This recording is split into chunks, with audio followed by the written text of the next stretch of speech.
alors attention, je sais, quand je parle de ce genre de choses, j'ai toujours des collègues qui me disent: «Oui, mais alors, si l'élève là, eh bien, il fait tout le programme, par exemple, de CM2 alors qu'il est en cinquième, eh ben, quand est-ce qu'il va faire le programme de cinquième?»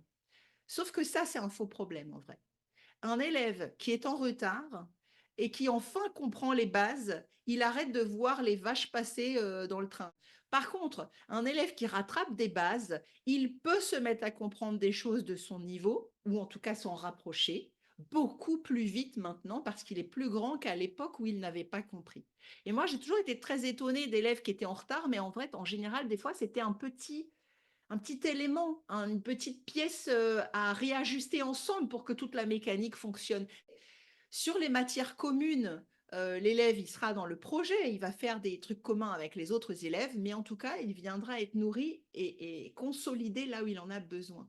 Donc, est-ce que tu te rends compte que quand tu te sers vraiment d'un côté des instructions officielles et de l'autre de l'intelligence artificielle, ça permet de redonner des libertés et d'arrêter d'être en théorie et d'arrêter d'être tiraillé entre d'un côté ce que la recherche dit, de l'autre ce que tes observations, ton bon sens et tout ce que tu observes te montre dans ta classe et avec tes élèves, parce que tu les connais et tu constates les difficultés. Tandis que là, si tu affirmes, tu dis, ah non, non, rassurez-vous, pour votre enfant, on va s'y prendre comme ça, comme ça. Les instructions officielles nous disent que c'est ça et c'est ça que je vais appliquer. Même quand on débute, c'est quand même beaucoup plus sécurisant.